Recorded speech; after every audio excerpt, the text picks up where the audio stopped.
Satu anak laki-laki datang kepada orang tuanya.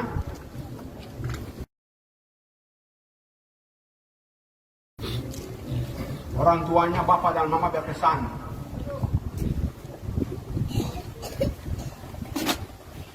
Dan sebelum mereka berpesan, terlebih dahulu mereka sudah membelanjakan apa yang dia bisa makan selama 1 minggu di asrama. Telur 1 rak,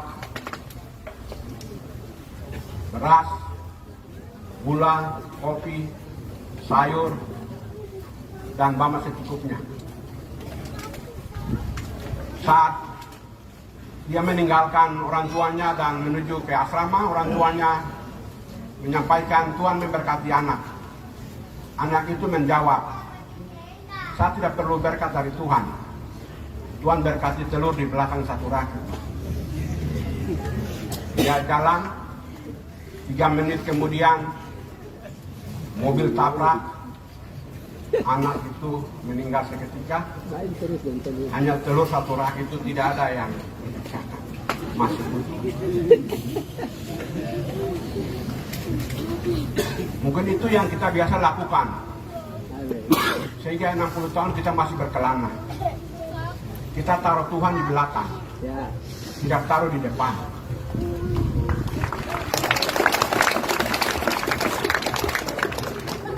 Kita bilang Anda ke gereja, saya berjuang Papua, mereka juga gereja. Ketika kita bilang ikut kegiatan di lingkungan, kita sering menyangka saya sedang ini. Di asrama-asrama kita sibuk, mabuk dengan HP, dengan gosip, dengan cerita. Tapi kita lupa berdoa kepada Tuhan. Apa yang kita cita-citakan, apa yang kita perjuangkan.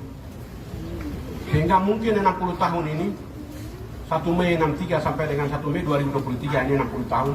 Kalau kita mau lihat tanda-tanda, kita adalah generasi emas yang akan melihat kemenangan, kemerdekaan, kedaulatan politik itu. Mari kita taruh Tuhan di depan.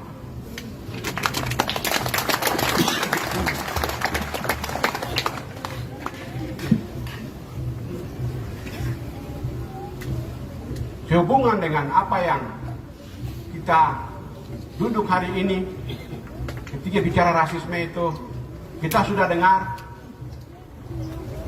Saya tadi bilang kepada Tuan Victor Yemo, apa yang beliau sampaikan adalah presentasi disertasi doktor secara akademik di hadapan para profesor, doktor, Anda dan saya yang sedang duduk ini. Dia telah bertanggungjawabkan secara akademik, secara hukum, secara batin dan lahir. Dan hari ini kita menyaksikan dia berbicara konsisten apa yang dia alami dan apa yang dia pikirkan dan apa yang dia mau tuju ke depan. Bagi Bapak Ibu Saudara-saudari yang ingin supaya tidak lupa sejarah rasisme 16 Agustus 2019 sampai dengan September dan seterusnya ke hari ini, atau selama 60 tahun ini, Bapak Ibu bisa membaca buku kami yang berjudul Bersama Tuhan Kami Pasti Menang, melawan politik rasisme Indonesia pada bangsa Papua, terorisasi. Seri ketiga dari sejarah politik, seri yang ketiga. Secara lengkap, barangkali kalian akan lihat ini waktu itu saya sedang pegang megafon. Saat itu saya sedang pegang mic, ini foto saya, semua ada di situ. Itu artinya, jangan berharap orang lain menulis, berkata dan mengajari tentang dirimu. Tetapi Anda sendiri menulis tentang keringatmu, tentang kisah-kisahmu, tentang perjuanganmu, tentang visimu.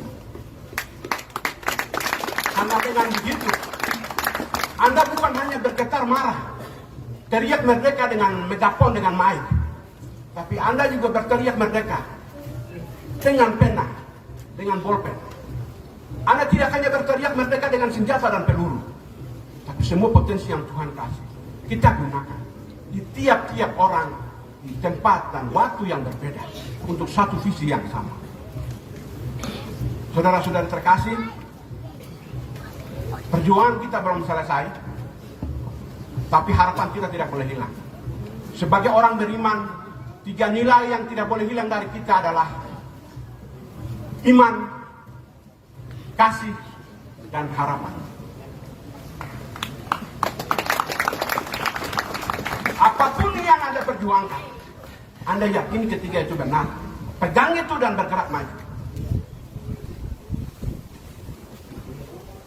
Ketika Anda melihat kiri dan kanan, membutuhkan pertolongan, jangan menjadi tembok, jangan menjadi batu kepada dunia. Dan saya harus katakan bahwa itu milik saya. Anda yang sadar akan visi dan masa depan, yang terus bergerak maju dengan apa yang Anda bisa buat. Mari kita berdiri untuk berdiri di atas kaki kita sendiri. Kemarin kami berdoa puasa untuk bisa dapatkan keanggotaan penuh di MSK. Kami hadir di Vanuatu. Tapi praktek premanisme, praktek korupsi, praktek manipulasi, praktek rasisme itu oleh bangsa yang sama dia buat di bangsa yang lain, oleh negara yang lain, dan praktekkan di siang bolong seperti yang Anda saksikan hari ini. Apa yang kita capai di MSK, apa yang kita dapatkan di MSK, itu menjadi catatan bahwa kami tetap bagian dari Melanesia. Status kita sebagai observer di MSK tidak dicabut. Itu sebagai ruang yang terus kami akan terus maju untuk bersuara ke tempatnya, ke rumahnya, ke alamatnya.